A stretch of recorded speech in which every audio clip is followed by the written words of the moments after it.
100,000 names were removed because Judicial Watch asked the D.C. Board of Elections, what's going on here? You haven't cleaned up your rolls. And they responded by removing immediately 103,000 names.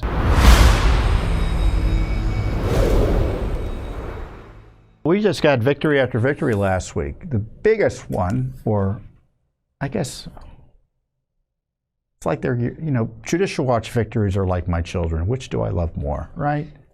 I love them all equally. D.C. removing 130,000 ineligible names from the voter rolls in response to Judicial Watch. And what Judicial Watch has done is second to none in cleaning up America's voting rolls. And this is on top of 4 million names from voter rolls across the nation that have been cleaned up just in the last year or two by Judicial Watch. So let me give you the background here. Judicial Watch, after the 2022 elections, started analyzing data in the states, and mostly states, and much of the data is data that the states are supposed to provide to the federal government, and the agency is called the Election Assistance Commission.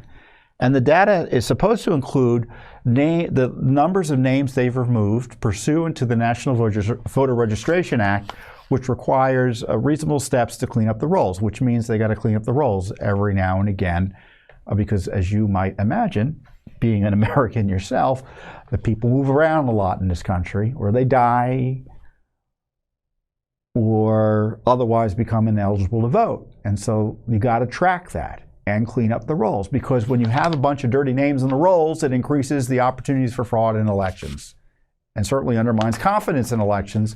People think everybody and their mother's on the list, including people who haven't been alive for 15 years, who are moved, you're in Kansas and they moved to Florida 13 years ago and they're still on the voting list.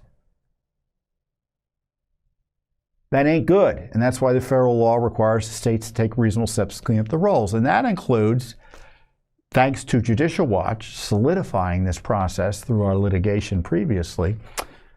If you don't show up to vote and in a federal election, this is what's supposed to happen. The state, or a covered jurisdiction under the NVRA, should send you a card or some type of communication. Let's say it's me. Hey, Tom Fitton, I live here in the District of Columbia. You didn't vote last election. Are you okay? Not like that, but are you still there?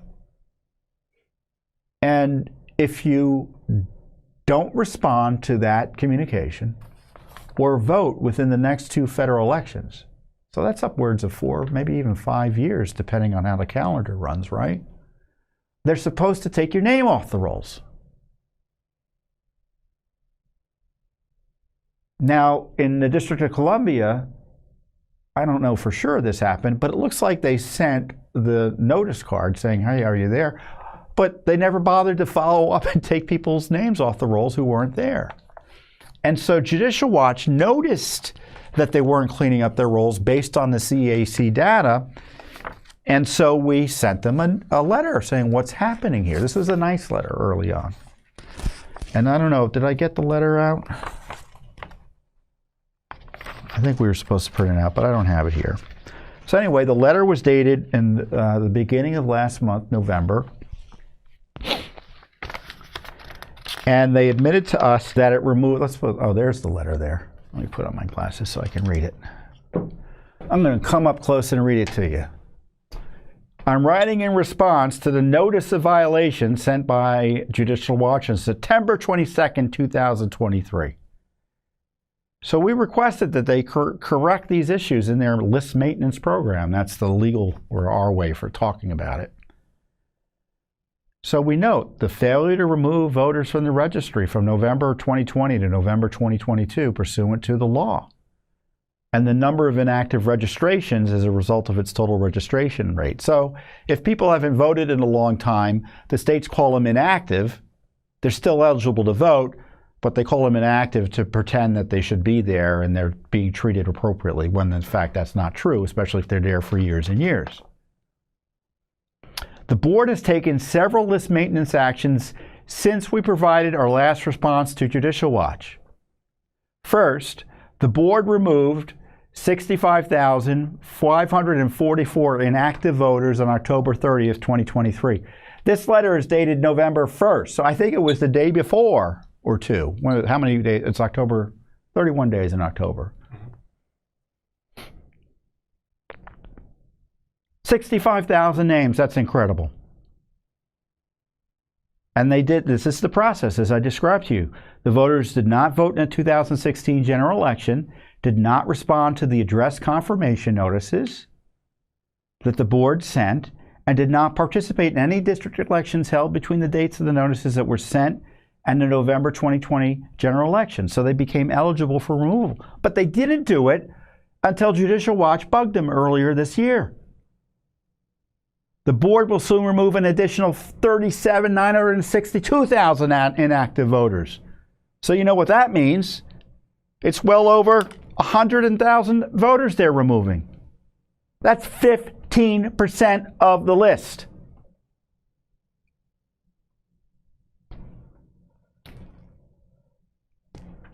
And it goes on.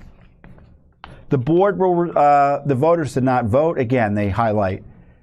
Second, the board moved 73,000 voters from an active to an inactive status on October 3rd, 2023, as a result of the 2023 biennial process or canvass process.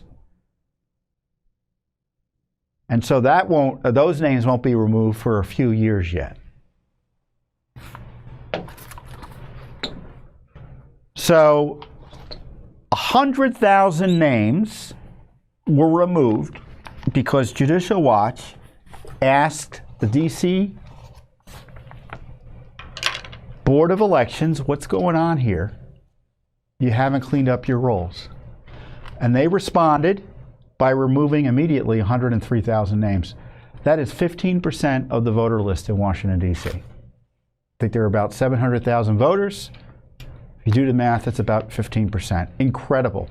Incredible. Now, is that good enough for us? Well, if we could trust that the program was put in place and they were going to regularly follow it, other than through this ad hoc fashion, yes. But as I'm describing the process to you, you can see they only do something when we ask them to do it. That's not the way it's supposed to work. So we sent them another, or followed up with a notice of violation letter. And I guess that one from September is still valid. So that one, you know, we may end up suing as soon as this month. But it's not just in D.C. that this issue has arisen, because we've done an analysis nationwide. California and Illinois have dirty voting rolls too, based on their own data that they provided to the federal government. So we sent notice of violation letters to Illinois and California. The notice letter to California, which was sent on behalf of Judicial Watch and the Libertarian Party of California, states, California's survey responses to the Election Assistance Commission shows that 27 counties reported removing 5 or fewer, and in most of these counties, 0 voter registrations in the last 2-year period for failing to respond to an address confirmation notice and failing to vote in 2 consecutive general federal elections. Another 19 counties simply did not report any data about such removals. And then 21 counties had more voter registrations than citizens over the age of 18, based on census estimates. So what does that last part mean? It means they have more people on the rolls on the voter rolls than are living there and eligible to vote based on census data. Now, California, we've had litigation before, and we settled. And part of the settlement resulted in, what was it, what was the number? 1.2 million names being removed just since last year. I think the total was 1.6 is going to be removed. And California generally sent a notice out to all of its counties as a result of this settlement that you got to clean up the rolls, as Judicial Watch has suggested. Of course, I don't think they gave us credit like that, but that's more or less what was said. Obviously, that hasn't been the case. Same goes in Illinois. Illinois has a similar problem. 23 Illinois counties reported removing fewer than 15. And in almost half of those counties, 0 voter registrations in 2 years, between 2020 and 2022.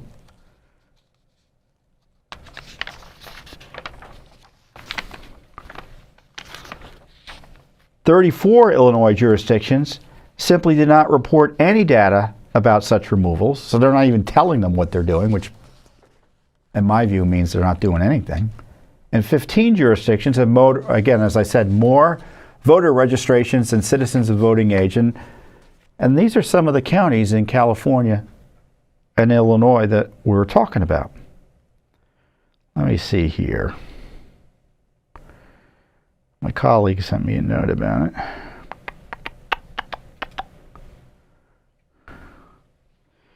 I get a lot of emails. I'm sure you all get lots of emails, but I really get a lot of emails. Let me search for it here. But Orange County's on the list. In California. Here it is. So in California, here are some of the problematic counties. Orange County, they've got 2.1 million names in their rolls. They haven't cleaned any of them. Data not available. Riverside County, 1.586 names, 1.586 million names on their rolls. No information about what names they've cleaned. San Bernardino, 1.3 million. Santa Clara, 1.2. Alameda, 1.1. Ventura, 609,000. San Francisco, 606,000. San Mateo, 555,000. It goes on and on. So when you think and apply the numbers from California, from D.C. to certainly the numbers in L.A. County, in terms of they're removed about 15% of their rolls as well.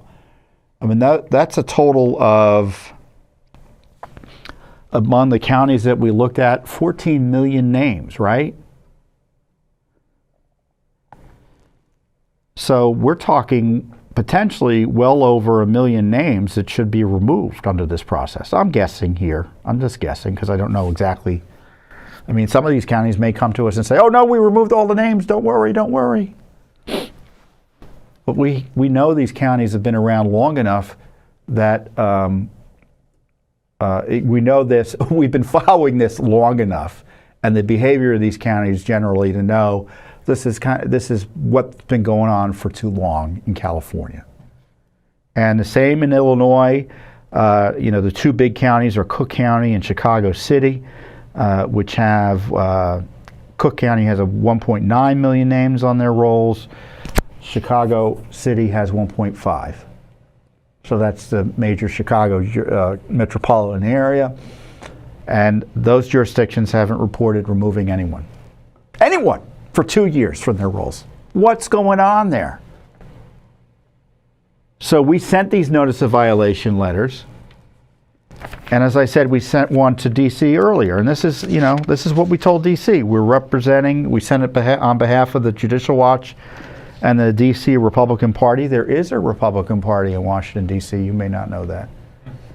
They don't have a lot. I don't think they have anyone in public office. Certainly in the D.C. Council. I don't think so. D.C. reported removing 0 voter registrations in the last 2-year reporting period for failing to respond to an address confirmation notice and failing to vote for 2 consecutive general federal elections.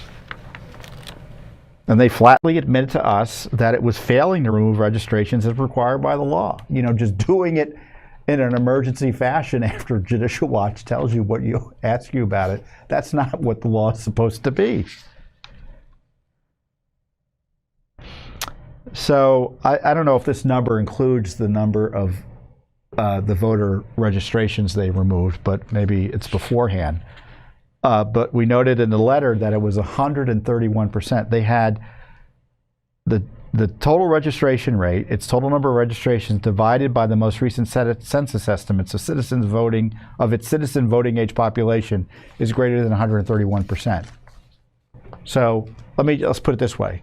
Voter registration rates in states range from, of the voting age population, it used to be 75%, but now it can get a lot higher than that because it's easier to register to vote in a lot of these places. So it can be upwards of 85, 90% in some jurisdictions.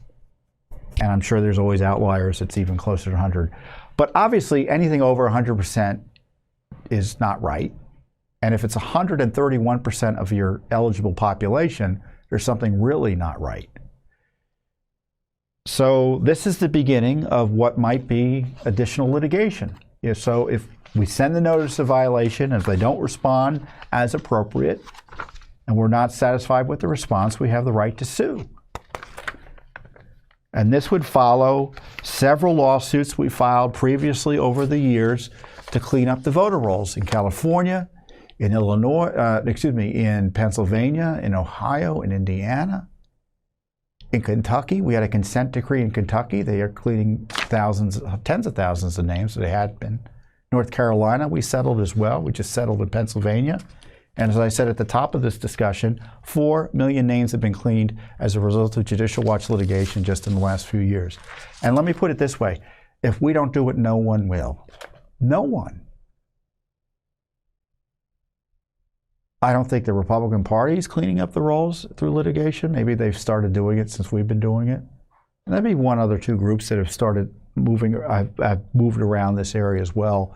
Certainly on the area of the specific controversy of them not bothering to remove people who die, which is a whole other matter beyond moving away. I mean, if you can't figure out a member of your jurisdiction died, well, what's going on? Dead people on the rolls is an abomination to election security. That really gets people upset. It really does. And of course, this is a law that can be enforced also by the Justice Department, but they refuse to do it because they oppose efforts to clean up the rolls, because the Justice Department is controlled by partisan leftists who want to make it easier to steal elections. They do. That's how I explain it. But they admit it that way? Of course, they're not going to admit it, but that's my analysis of their behavior. Why else would you oppose voter ID? Why else would you support ballot harvesting? Why else would you oppose efforts to clean up the rolls or not even enforce the law in that regard? And all the other efforts to undermine election security measures. They want to be able to, they want to make it easier to steal elections, And that's why people's confidence in our elections are the confidence has been plummeting in recent years. And will continue to plummet unless our elected officials get serious about election integrity. So I'll let you know when we file the federal lawsuits. I'll let you know if other states start removing the names, as they should, like in Illinois and California. There are other states that are on our radar that have also issues with the rolls not being clean. And as I said in our press release, let me read my quote: "Dirty voting rolls increase the potential for voter fraud, as Washington, D.C.'s quick cleanup of tens of thousands of names in response to Judicial Watch shows there are potentially hundreds of thousands of names on the voter rolls that should be removed by California and Illinois. Indeed, Judicial Watch litigation resulted in the removal of 4 million names from voter rolls in various states recently." So our election law team is led by Bob Popper, who is a former Justice Department senior attorney, and he's been at Judicial Watch for, I don't know, I lose track of how long people have been here now, but at least 10 years. I think it's full 10 years plus. And he does some great work. I had an interview with him recently. We should repost that interview, or at least post a link to the interview with Bob, who can describe these issues to you more fully, or he described them more fully to us through the interview a few months ago. So we should repost that or link it. So great work by Bob Popper, our election integrity team.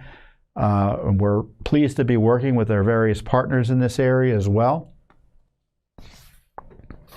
the D.C. Republican Party here, the Libertarian Party. Who did we work with in Illinois? Did we work with some?